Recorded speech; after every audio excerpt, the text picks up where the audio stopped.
Full time, Arsenal 5, Sheffield United 0.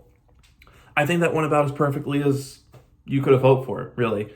Eddie Nketiah came in for the, unfortunately, once again injured Gabriel Jesus, scored a hat-trick, which is really impressive. Takehiro Tomiyasu scored a goal on his 50th Arsenal appearance. Arteta managed to rotate the side pretty extensively, considering the circumstances, and still came out with a pretty big result. We now have a higher goal difference than league entertainers, Tottenham Hotspur.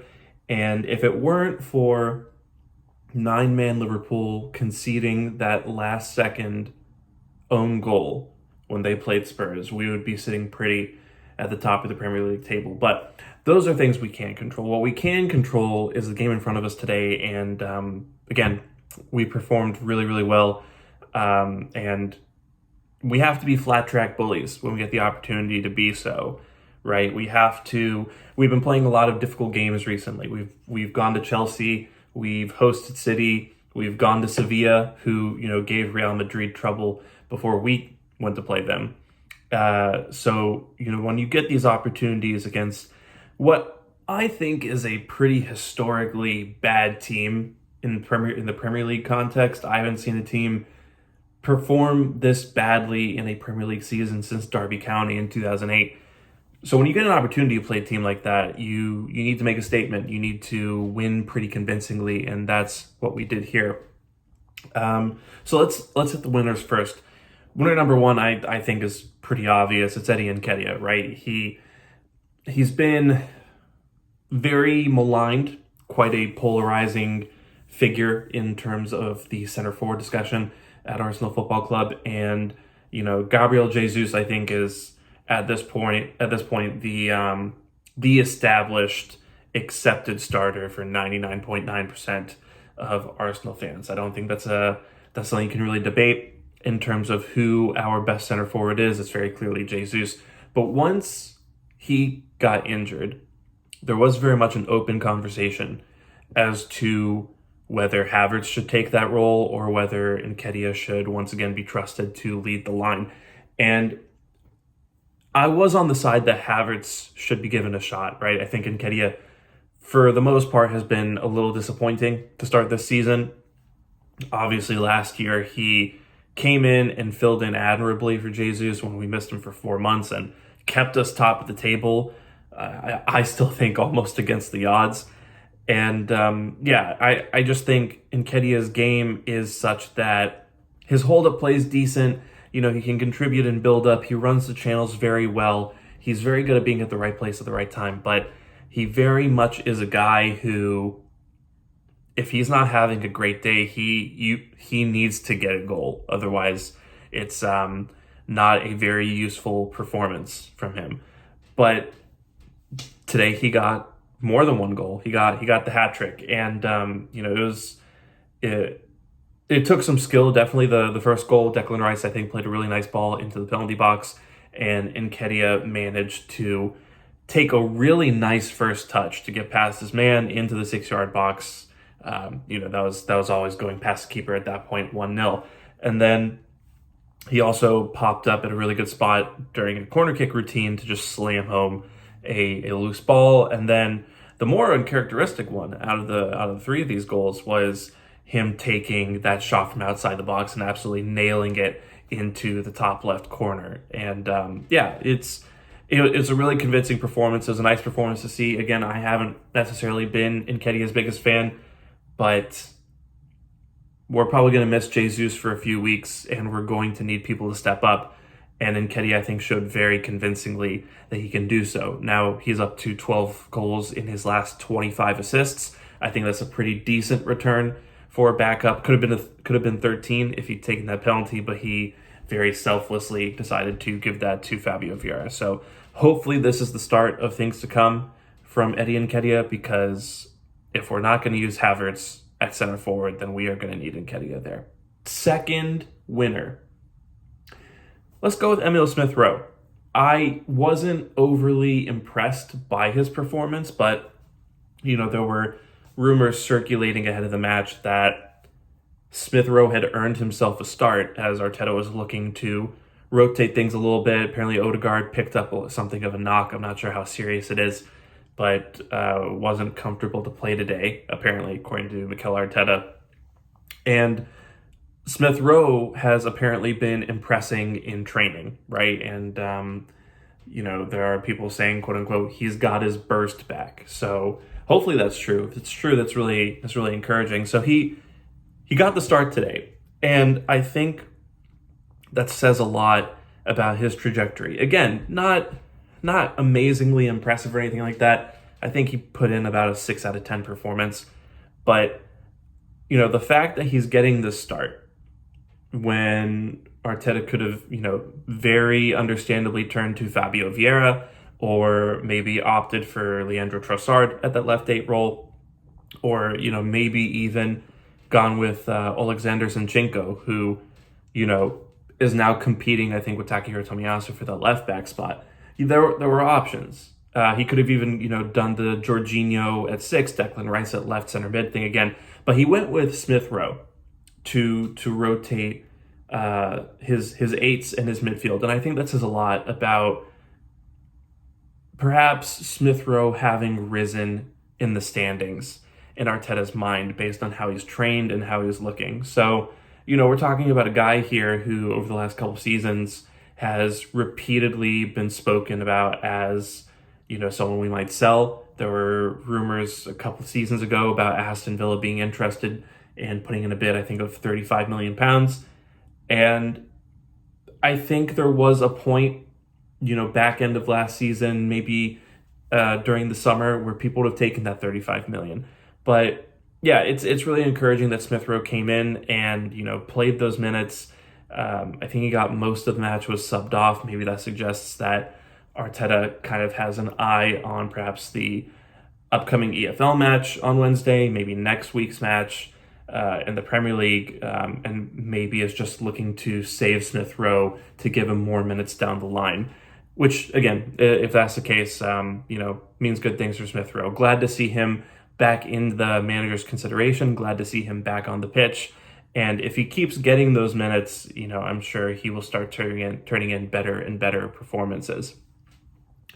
The third winner that I want to go with today is William Saliba. And I haven't had a chance, I haven't had a chance to sit down and look at the stats on this, but, from what I could tell, I did manage to look at, some of the pass networks and kind of the passing radars. So based on that and, having watched the game, Saliba ran the show build-up wise, right? He was the guy who, whenever we had to cycle the ball back, and even against Sheffield United, we cycled the ball back a lot, but he was the guy who people would give the ball to. And Saliba attempted several balls over the top. Some of them were pretty successful. Some of them were, near misses. But yeah, I think Saliba, I haven't talked about him much this season just because he's kind of hit this point of being Mr. Reliable and just kind of, just kind of being accepted as being one of the best players in the team. And I think sometimes we forget that he's only 22.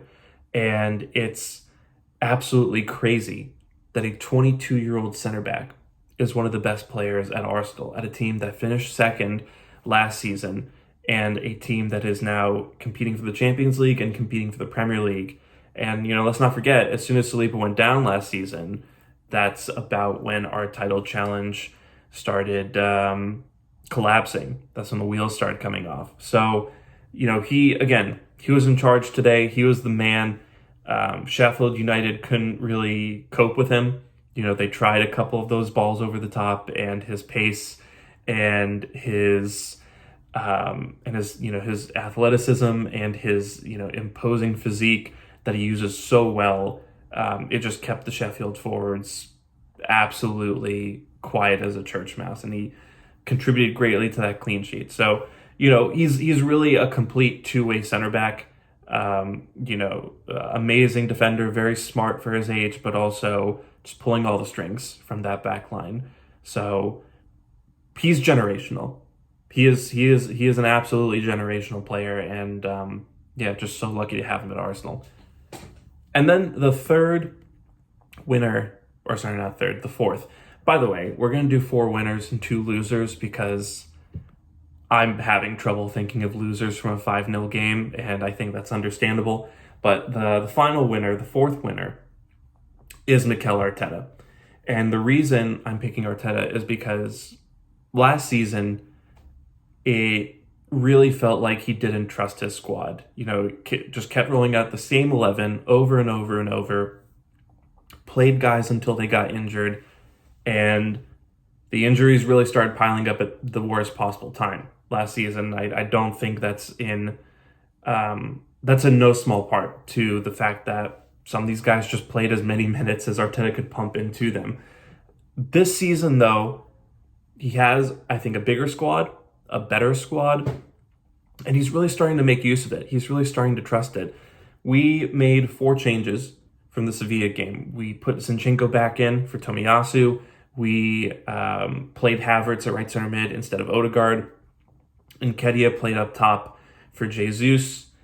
And Smith Rowe came in at left center mid, and Rice dropped into 6 and replaced Jorginho. Oh, actually, 5 changes because Kivior came in for Gabriel.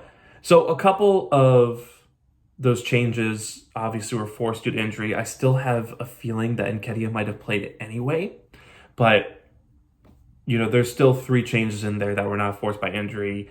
It's Arteta looking at this fixture and realizing that this is a good opportunity to rest some of the more key players, give the guys off the bench some minutes, and keep people fresh. Because we're going to need all these guys. We're going to need Kivior and Smith Rowe, and we're going to need Nketiah and Reece Nelson and Tomiyasu and all those guys, right? So, I think he did a really good job today of rotating players, of giving some key guys a rest, of subbing off important players when, we were pretty much, up to a point where the game was over and there's no need for guys to continue being on the pitch, right? White came off pretty early. Rice was replaced by El Neni. Saka was replaced by Nelson. Martinelli was replaced by Trossard. So, it was really nice to see Arteta using the squad and being a little bit more careful with, the guys that we're going to really need come March, April, and May. So, Arteta's a winner because he finally decided, actually engaging in some proper rotation. And it's smart rotation too, because you never want to just pull out the whole 11 and put in a brand new 11. That doesn't tend to work well. But this smart, maybe making 3 to 5 changes depending on the level of the opposition per match. I think that was pretty smart from him. So glad to see it. Hope we see more of it because we're not going to have many of these opportunities. So we need to take them when we can. As for the losers, again, really hard to come up with losers from a 5-0 game. So I've had to think outside the box a little bit here. And the first loser we're going to go with is Thomas Partey. And I know what you're saying. Partey didn't play today, but that's precisely why I'm picking him as a loser, right? We were supposed to get him back for the Sevilla match, or at least it looked like he would be on track to play a few minutes there. And then news came out that he had, I'm not sure if he re-aggravated the same injury, but he had suffered another injury that was going to keep him out for a few more weeks. And I think we're just hitting the point. I mean, for me, I've been at this point for a while, but I think a lot more people now are hitting this point where Partey's consistent inability to stay healthy is making him more of a burden than an asset to this team. And there's that famous Stephen A. Smith clip where he basically says, if you're not available, you're not reliable. And I think that applies a lot to Thomas Partey because we've missed him in this midfield. Make no mistake. We have missed having a guy at the 6 who gets the ball, who can play those around the corner passes, who has that verticality, who's able to step through opposing players and run into space, who can do, really clever things with the ball. And I think that's affected our attacking prowess. I think that's really harmed Odegaard's form to start the season. So, I'm not saying we don't need Partey. What I'm saying is that he's not coming through for us, right? And it's not his fault, but it's his body's fault. And at the end of the day, it doesn't matter how good you are. It doesn't matter, what your talent level is or what you bring to the table. It doesn't matter if you're Lionel Messi. If you are missing such big chunks of the season on a consistent basis, right? And let's not forget the games that he's missing here. It's always the big games. He's missed Spurs. He missed Chelsea. He missed City. He missed all of our Champions League games so far. So, to not have him, not just for big parts of the season, but for big games, really important season-defining games. And he did this the last couple of seasons as well. He's just not worth it at that point. So, I hope he comes back soon, because as the team's currently configured, we still really need him to hit our top level. But I think this needs to be his last season in an Arsenal shirt. We need to stop relying on a guy who cannot get onto the pitch on a regular basis. And that's why I went out and got Declan Rice. Declan Rice has a near spotless injury record, knock on wood. And we've had him in big games. We would have beaten Spurs if he hadn't gotten into back spasm that forced him off at halftime. So yeah, I'm just coming to kind of the end of my rope. My patience has worn thin with Partey, and I think it's probably best for the team if this summer we look at getting another player with similar traits who can come in and actually be available on a consistent basis. And then the last loser I'm going to pick isn't a player at all. It's actually a whole position, which is our eights. I think this season we've really struggled in that position. I've already detailed in the last couple of these videos, some of the problems that we've had with Odegaard and his form being, pretty poor at the moment. But it's not just him, right?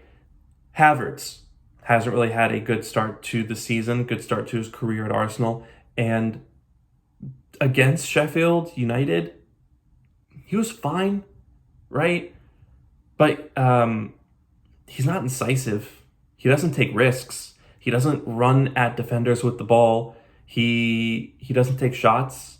He has 1 goal and 1 assist, and the goal is a penalty that he got during the win against Bournemouth that was already, very much done and dusted by the time he got to step up to the spot there. And then the assist was him laying the ball off for Martinelli to score the winner against Manchester City. So even those aren't particularly impressive. So Havertz hasn't come in and been the guy that we've needed him to be so far. I do think that's partially because we brought him in without having the infrastructure of players around him that he needs to thrive in that position. I still think he needs a backboard striker to play off of. Hopefully we get that this summer. But then there's Fabio Vieira, who has had really good moments this season and scored a penalty against Sheffield United today. But again, he's not a two-way player, right? He very consistently, if you go to his FBref and you look at his defensive stats, he's in the bottom percentile of a lot of those stats off the ball. So, as good as he is going forward, he's not a guy that you can rely on in most game states, especially in the big games. In the big games when you need to win the midfield duel, when you need guys who are willing to compete on and off the ball. Vieira, unfortunately, isn't really that guy yet. Maybe he will be that guy at some point, but he isn't that now. And then Smith Rowe hasn't really gotten on the pitch so far. Today was his first start over 500 days. And again, has looked fine. Hasn't really had a performance to write home about for a while, I think. But yeah, those are kind of like the four creative eights that we have, right? And then Rice has also played left eight on a few occasions as well, and he's been solid there, but he's not the creative type. He's not, you look at Liverpool with McAllister and Szoboszlai, and you look at West Ham with Paquetá, and you look at guys like Bruno Guimaraes, and you can't help but think to yourself, maybe we should have gotten one of those guys, right, when they were available. Maybe we should have gone and spent the money. I mean, look at Spurs with Madison. They went and signed him. They finally went and signed a creative player that team has lacked and needed for so long. And look at where they are now. They're high flying. I think, of course, they are a little overrated, but I don't think you can deny that they have taken leaps and bounds in terms of their attacking quality this season. And a lot of that is down to James Maddison. So it just makes me wonder what exactly we're doing at the 8 position, and whether or not we should have perhaps made different decisions in the transfer market this summer. But we'll see. I do kind of have a feeling that Arteta is trying to change the system there a little bit. That's definitely what the Havertz signing has signaled to me. And we're still doing okay. Still have the highest goal difference in the league. Still have scored one more goal this season than Spurs have. And it's not panic stations just yet, but these are the fine margins that really determine whether or not you win silverware. So I hope we figure it out in time to, have what I think everyone would classify as a successful season. But yeah, until then, I have concerns about the 8 position. So we'll leave it there. Again, really great day out for everyone who was at the Emirates. About as perfect win as you could have hoped for. At this point in time, the worst team in the league came to our house, and we pretty thoroughly stomped them, which is what we should be doing. So Sash and I will hopefully be recording at some point in the next couple days the newest episode of the This Week in Arsenal podcast. Until then, be sure to check out the pod. Be sure to like this video and subscribe and comment and hit the bell. We're trying to hit 2,000 subscribers. We're under 100 subscribers away from that, so I'd really appreciate if you could help contribute to us getting to 2,000 subscribers. We'd really appreciate and value that. So until then, have a great rest of your weekend. Stay safe, and I'll talk to you soon. Bye-bye.